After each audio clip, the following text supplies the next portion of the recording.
Apakah benar jika orang yang kecelakaan darahnya tidak dibersihkan maka ruhnya akan gentayangan?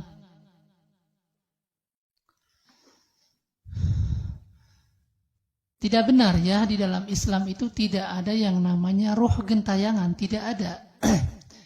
Jadi ketika seseorang meninggal dunia, dia mempunyai amal yang sholih, amal yang baik, maka di alam barzahnya dia seperti raudhah min riyadil jannah, seperti berada di taman-taman surga.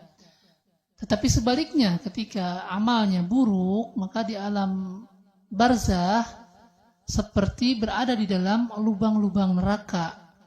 Artinya dia mendapatkan azab kubur atau siksa kubur ya. Dan orang yang amalnya baik, maka dia akan mendapatkan nikmat kubur.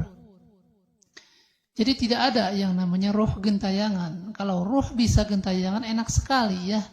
Ketika dia mau diazab, mau disiksa oleh malaikat, maka kata dia sebentar dulu, saya mau pulang dulu, mau gentayangan dulu. Akhirnya dia gentayangan kesana kemari ke keluarganya, mengganggu orang-orang. Itu tidak ada ya, tidak ada seperti itu. Bahkan diterangkan di dalam Al-Quran, di dalam surah Al-Mu'minun ayat 99 dan ayat ke-100, ketika diceritakan orang-orang kafir minta dihidupkan kembali agar dia bisa beramal amalan yang dia tinggalkan ketika di dunia, maka kata Allah Subhanahu wa taala, "Kalla innaha kalimatun wa huwa qailuha wa min waraihim barzakhun ila yaumi yub'atsun." Kata Allah Subhanahu wa taala, ketika mereka minta dihidupkan, tidak, kata Allah, sekali-kali tidak. Sesungguhnya itu sekedar ucapanmu saja. Wa min waraihim barzakhun ila yaumi yub'atsun. Sesungguhnya di hadapan mereka itu ada barzah, ada dinding. Jadi mereka tidak bisa kemana-mana ya. Sampai kapan? Ila yaumi yub'atsun. Sampai nanti yang adanya hari-hari berbangkit. Hari yaumul ba'ats, ya, hari kebangkitan. Jadi tidak ada yang namanya ruh gentayangannya. Itu adalah keyakinan orang-orang zaman dahulu ya. Bahkan kami pun sempat tuh dibodoh-bodohin sama orang-orang dulu. Ketika ada anak kecil yang menangis, katanya itu dirasukin sama kakeknya, atau ada anak yang sakit.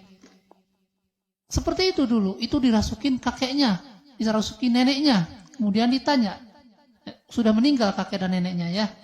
Kemudian ditanya kepada orang-orang sekitarnya, kakeknya itu kesukaannya apa dulu? Oh, kakeknya kesukaannya bubur ketan hitam sama kopi pahit. Akhirnya dibikinkan ketan hitam, kopi pahit buat karhun tersebut ya, buat orang yang sudah meninggal tersebut. Itu terjadi di zaman-zaman dahulu dan kami mengalami ya. Akhirnya dimanfaatkan oleh anak-anak nakal ketika mereka ingin ingin bakakak ayam misalnya, tidak dikasih sama orang tuanya. Akhirnya dia begitu, pura-pura kesurupan. Kemudian dia ngomong, saya adalah kakek anu, saya pingin bakakak ayam. Akhirnya dikasih ya. Jadi akibatnya memang jahil ya, seperti dulu seperti itu. Dan orang yang mati kecelakaan kadang-kadang kan berangkatnya mau berangkat kerja, mau menafkahi keluarganya. Itu kan ibadah.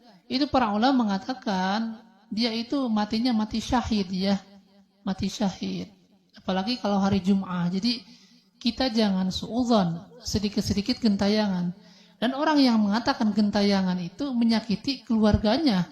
Sebab gentayangan itu identik dengan orang yang meninggalnya tidak wajar. Orang yang bunuh diri, orang yang matinya dalam su'ul khotimah, matinya dalam kejelekan, akhirnya ruhnya gentayangan. Itu keyakinan dulu kan, identiknya seperti itu orang gentayangan itu. Makanya itu menyakiti keluarganya ya, tidak boleh. Jadi di dalam Islam tidak ada ruh gentayangan. Ketika orang tersebut meninggal, dia masuk ke alam barzah. Ketika amalnya baik, amalnya bagus, maka dia di alam barzahnya mendapatkan nikmat kubur. Tetapi jika amalnya buruk, maka di alam barzah tersebut dia mendapatkan azab kubur ya. Nah, mungkin seperti itu. Wallahu a'lam.